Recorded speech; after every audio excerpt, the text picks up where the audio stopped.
Hello everyone, स्वागत है आप सभी का काजी शर्मा क्लासेस यूट्यूब चैनल पर। आज की वीडियो में जो टॉपिक हम डिस्कस करने वाले हैं वो है रेटिंग स्केल, जिसको हिंदी में निर्धारण मापनी भी कहा जाता है। तो चलिए स्टार्ट करते हैं मीनिंग के साथ कि रेटिंग स्केल होता क्या है। A rating scale is defined as a technique through which the observer rate categorise the object, event and persons.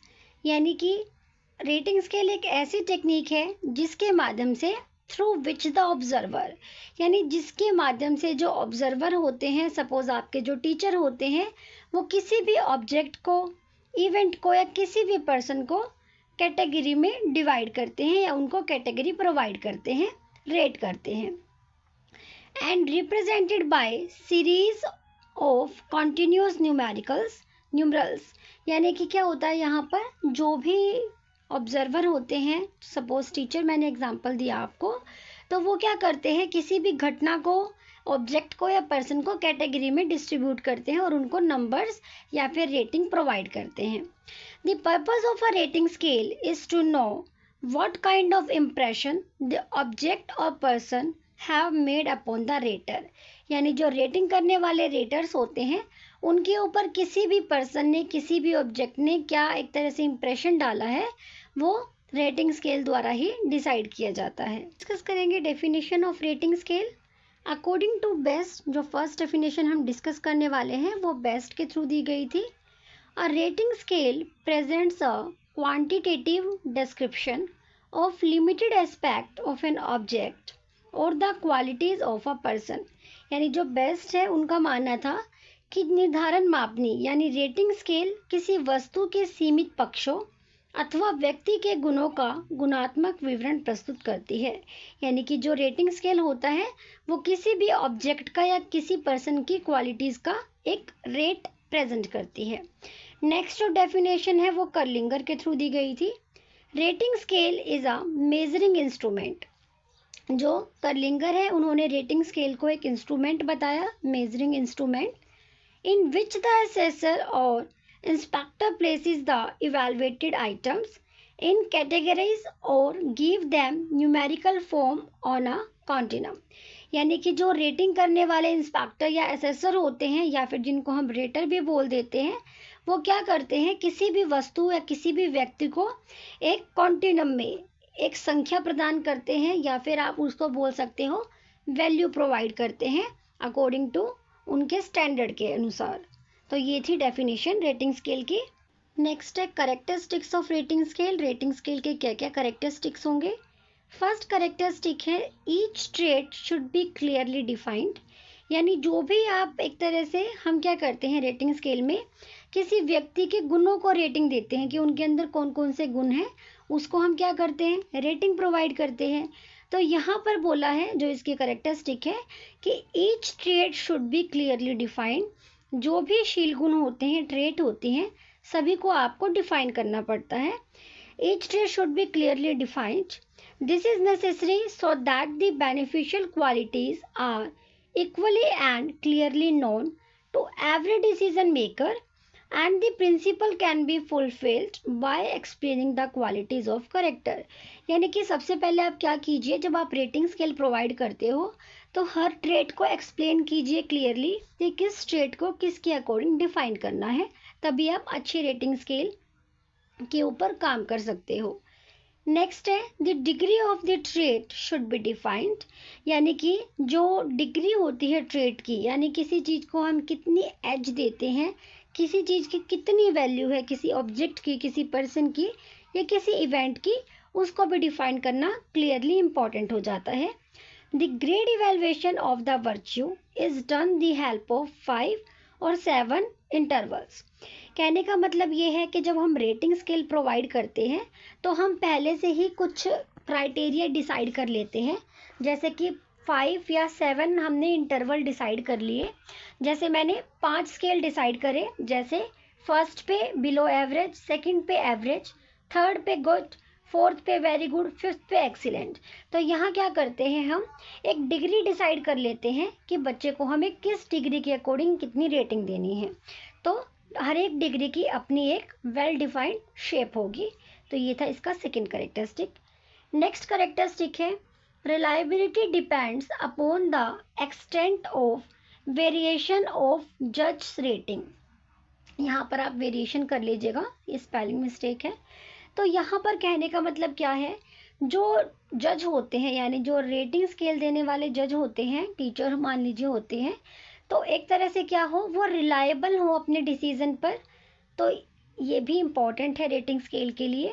फिर आता है सिंपल एंड कंफर्टेबल, जो भी आप रेटिंग स्केल प्रोवाइड करोगे वो सिंपल हो, एंड स्टूडेंट्स एंड टीचर यानी जो रेटिंग लेने वाले हैं और जिसको आप रेटिंग दो, दोनों ही उसमें कंफर्टेबल हो।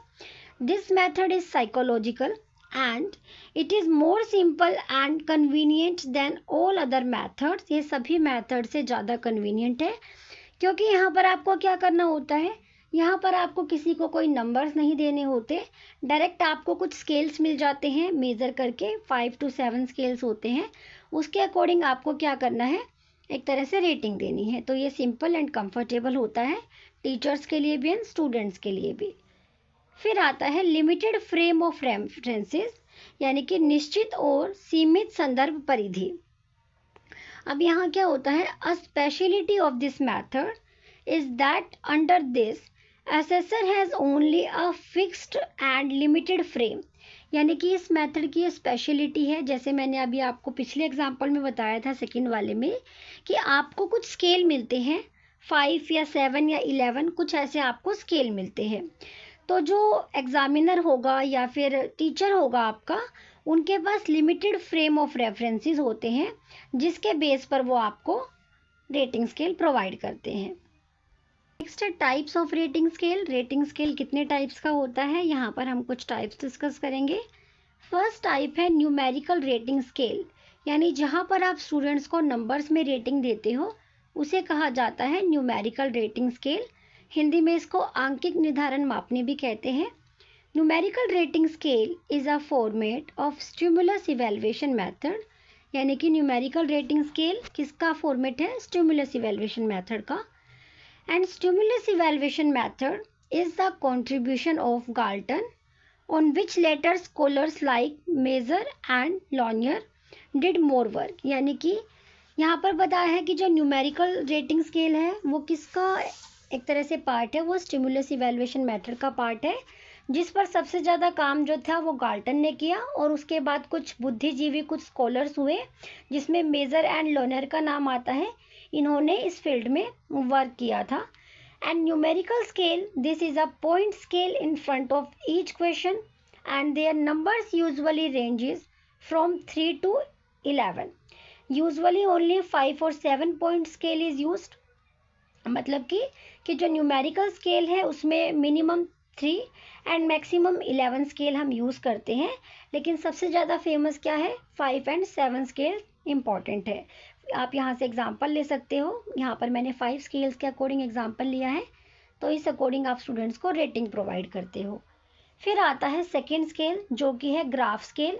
यहाँ पर आप इमेज भी देख सकते हो, ग्राफ स्केल में कैसे प्रेजेंट किया जाता है। 2 एग्जाम्पल दिए हैं, एग्जाम्पल से ही आप समझ जाओगे। फर्स्ट एग्जाम्पल है measurement of student activity, student की एक्टिविटी का एग्जाम्पल दिया है ग्राफ की हेल्प से। इस तरफ तो देखिए जो इनएक्टिव स्टूडेंट होते हैं उसका एग्जाम्पल है कि मान लीजिए बिल्कुल बच्चा इनएक्टिव है तो उसको 1 रेटिंग दे दी, 2 दे दी, और यहाँ पर एक्सट्रीमली एक्टिव जो बहुत ज़्यादा एक्टिव होगा उसको 5 रेटिंग दे दी। इसी का सेकेंड एग्जाम्पल है nature of student reaching school on time, तो उसी अकॉर्डिंग आप यहाँ पर ग्राफ बनाकर प्रेजेंट कर सकते हो। ये होता है ग्राफ स्केल, जहाँ पर आप ग्राफ के अकॉर्डिंग स्टूडेंट्स को रेटिंग देते हो। नेक्स्ट आता है standardised rating scale. Standardised rating scale में आता है मैन टू मैन स्केल। अब यहाँ पर क्या होता है मैन टू मैन स्केल में, मैन टू मैन में यहाँ जरूरी नहीं है कि सिर्फ मैन ही आएगा, मैन टू मैन मतलब ले सकते हैं हम कि पर्सन टू पर्सन आप इसको बोल सकते हो। इसका मतलब ये है कि जिस पर्सन में जैसी क्वालिटी है, जितने उनमें गुण हैं, उसके अकॉर्डिंग आप उनको highest and lowest rank provide करते हो। ये स्टैंडर्डाइज्ड रेटिंग स्केल का पार्ट होता है। फिर आता है पिक्चोरिकल रेटिंग स्केल। आप पिक्चर के अकॉर्डिंग उनको रेट प्रोवाइड करते हो। In English terminology of portrait matching scale, portrait means picture, यानी ये इंग्लिश के पोर्ट्रेट मैचिंग स्केल से लिया गया है। जिसको हमने पिक्चोरिकल रेटिंग स्केल बोला है। And this technique was developed by Hartshorne and May, and this scale puts various qualities and characteristics in front of assessor. यानी कि पिक्चोरिकल रेटिंग स्केल की हेल्प से आप क्या करते हो, पिक्चर फॉर्म में स्टूडेंट्स को रेटिंग देते हो। नेक्स्ट टाइप है क्यूमुलेटिव पॉइंट स्केल, यानी कि संचित बिंदु मापनी। इसमें 2 टाइप्स डिस्ट्रीब्यूट की गई है। फर्स्ट है चेकिंग मेथड, यानी जहाँ पर आप चेकिंग मेथड का यूज़ करते हो। एंड सेकंड है गेस हु टेक्निक, यानी बूझो कौन प्रविधि। इसमें भी जो क्या होता है, इसमें बच्चों से कुछ क्वेश्चंस किए जाते हैं एंड बच्चे जिन जिन क्वेश्चंस का आंसर देते जाते हैं, जो स्टूडेंट्स, उनको उसी अकॉर्डिंग रेटिंग प्रोवाइड की जाती है। तो ये था इसका लास्ट टाइप। नेक्स्ट हम डिस्कस करेंगे merits and demerits. So merit discuss करेंगे यहाँ पर हम सबसे पहले merits of rating scale. Rating scale की क्या क्या मेरिट्स होती है, बेनिफिट्स, या फिर आप इसको एडवांटेजेस भी बोल सकते हो।